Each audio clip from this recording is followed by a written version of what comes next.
மக்கள் தலைவர் எம்ஜிஆருக்கு கிரிக்கெட் மேலே அலாதி பிரியங்க. இது மட்டுமா, மக்கள் தலைவர் எம்ஜிஆர் பார்த்தீங்கன்னா அந்த வாள் சண்டை, கத்தி சண்டை, சுருள் சண்டை, சிலம்பு சண்டை, குதிரை சவாரி, இதெல்லாம் மக்கள் தலைவர் எம்ஜிஆருக்கு மிகவும் பிடித்தமானவை. மக்கள் தலைவர் எம்ஜிஆருக்கு பார்த்தீங்கன்னா சின்ன வயசுலேருந்து அந்த கர்நாடக சங்கீதம் மேலும் அலாதி பிரியம். முக்கியமாக லால்குடி ஜெயராமன் அவருடைய இசையை கேட்டு மகிழ்வாராம். நம் புரட்சி தலைவர் எம்ஜிஆருக்கு பார்த்தீங்கன்னா கோழிக்கறி குழம்பு, இதோடு மட்டுமல்லாமல் கருவாட்டு குழம்பு அவருக்கு அலாதி பிரியம்.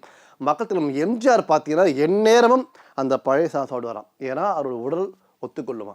மக்கள் தலைவர் எம்ஜிஆர் பார்த்தீங்கன்னா வெள்ளிக்கிழமை மட்டும் விரதம் இருப்பார். ஏன் தெரியுமா?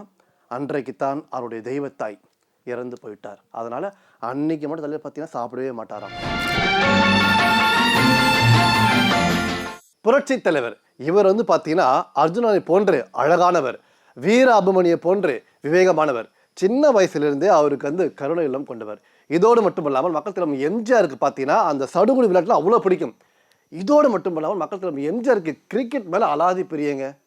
இது மட்டுமா, மக்கள் தலைவர் எம்ஜிஆர் பார்த்தீங்கன்னா அந்த வாள் சண்டை, கத்தி சண்டை, சுருள் சண்டை, சிலம்பு சண்டை, குதிரை சவாரி, இதெல்லாம் மக்கள் தலைவர் எம்ஜிஆருக்கு மிகவும் பிடித்தமானவை. இதோடு மட்டுமல்லாமல் மக்கள் தலைவர் எம்ஜிஆருக்கு பிடித்தமான படங்கள் என்னென்னு தெரியுமா?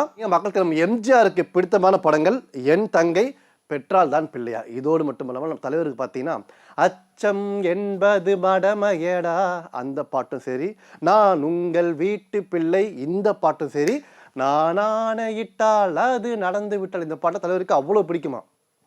மக்கள் தலைவர் எம்ஜிஆருக்கு பார்த்தீங்கன்னா சின்ன வயசுலேருந்து அந்த கர்நாடக சங்கீதம் மேலும் அலாதி பிரியம். முக்கியமாக லால்குடி ஜெயராமன் அவருடைய இசையை கேட்டு மகிழ்வாராம்.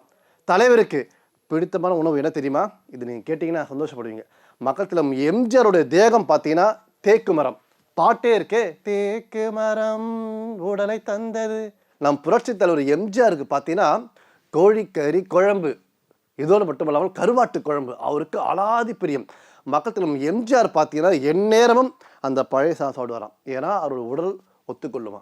இதோடு மட்டுமல்லாமல் மக்கள் தலைவர் எம்ஜிஆருக்கு பார்த்தீங்கன்னா கீரை, முட்டை அவ்வளோ பிடிக்கும். இனிப்பு இல்லாமல் தலைவர் சாப்பிடவே மாட்டார். அந்த வகையில் பாசந்தி, பாயாசம் தலைவருக்கு அலாதி பிரியம். முக்கியமாக ஐஸ்கிரீம்லாம் ரொம்ப பிடிக்குமா. இதோடு மட்டுமல்லாமல் மக்கள் தலைவர் எம்ஜிஆர் பார்த்தீங்கன்னா வெள்ளிக்கிழமை மட்டும் விரதம் இருப்பார். ஏன் தெரியுமா?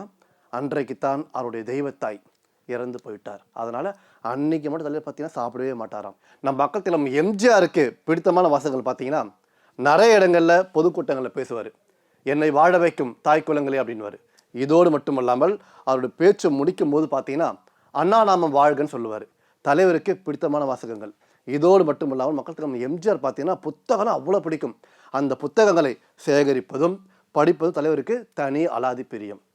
இதோடு மட்டுமா, தலைவர் சொல்கிறாரு, அதாவது நான் உயிரோடு இருக்கும்போது எனக்கு நிறைய மன்றங்கள் இருக்கிறது, அது பெரிய விஷயம் இல்லை. ஆனால் நான் மறைந்த பிற்பாடு என்னுடைய ரசிகர் மன்றங்கள் நாட்டு மக்களுக்கு சொந்தமாக வேண்டும், முக்கியமாக என்னுடைய லட்சிய பொருளாக கருத வேண்டும் என்று கூறினார்.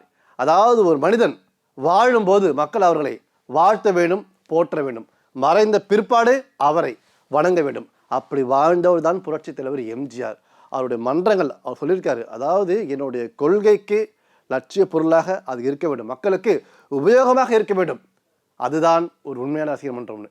இன்றைக்கும் தலைவருக்கு பார்த்தீங்கன்னா தமிழ்நாட்டில் மட்டும் இல்லை, தமிழ்நாடு, ஆந்திரா, கேரளா, கர்நாடகா, ஒரிசா, முக்கியமாக ஸ்ரீலங்கா, மலேசியா, சிங்கப்பூர் போன்ற நாடுகளில், போன்ற மாவட்டங்களில், போன்ற ஊர்களில் இன்றைக்கும் அவருக்கு ஏகப்பட்ட மன்றங்கள் இருக்குது. ஏன்? தலைவர் மக்களுக்காக வாழ்ந்தார்.